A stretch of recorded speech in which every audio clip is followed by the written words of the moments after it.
Għal persuni li jsofru minn diżabilità jew kundizzjonijiet bħad diabete jew l-awtiżmu, klib ta' servizz huma vitali għaliex jistgħu jsalvaw ħajja jew inkella jagħtu ħajja mill-ġdid lil persuni li jaqdu. Blan li jitħarġu kemm jista' jkun klieb biex jassistu lil persuni fil-bżonn li ma' proċess jieħu iżjed minn sentejn. Fl-2013 twaqfet is-Service Dogs Malta Foundation minn Sara Grek u Joseph Stafraċ illi ma' Net News jispjega l-bżonn ta' dawn il-klieb. Persuna b'autizmu il-kelb jikkalma. Inti ċertu sigurtà, infatt li l-ġenituri imorru xi ħanut, it-tifel ħajkun jiffoka fuq il-kelb. Allura iħossu iktar komdu. Persuna bid-diabete il-kelb jinduna li sidu il-level ta' zokkor nieżel jew tiela.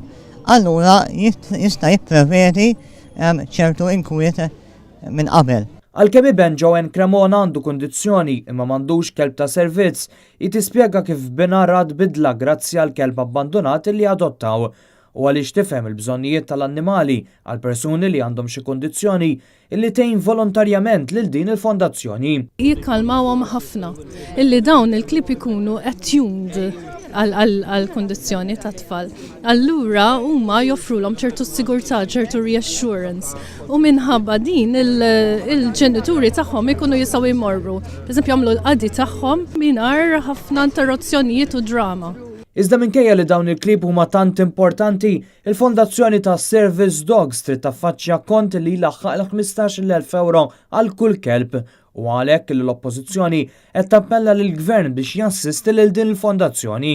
Kif lill-omja li għandhom bżonn il-klieb għandhom jiġu mejjunin mill-Gvern ċentrali għaw nerġa' nagħmel appell kbir li la huwa ta' użu daqshekk kbir u kapaċi l-annimal joħroġ u jintegra lil daw it-tfal iżjed faċilment fil-soċjetà u naturalment iżjed tard anke fid-dinja tax-xogħol. Naħseb għandna naħduha bis-serjetà u naraw fejn kif nistgħu ninvestu f'dawn it-tfal billi il-maġġor parti tal-nefqa biex ngħidlek biex ikollok kelb ma' tifel jew tifla li għandu bżonn naturalment għandhom jiġu mewwinin biex jingħataw l-istess drittijiet bħal kull bniedem. Il-Fondazzjoni tal-Klieb tas-Servizz Malta tilqa' mhux biss donazzjonijiet iżda tfittex ukoll puppy trainers bħal Justine Borg illi hija għalliema li tieħu l-kelb magħha x-xogħol.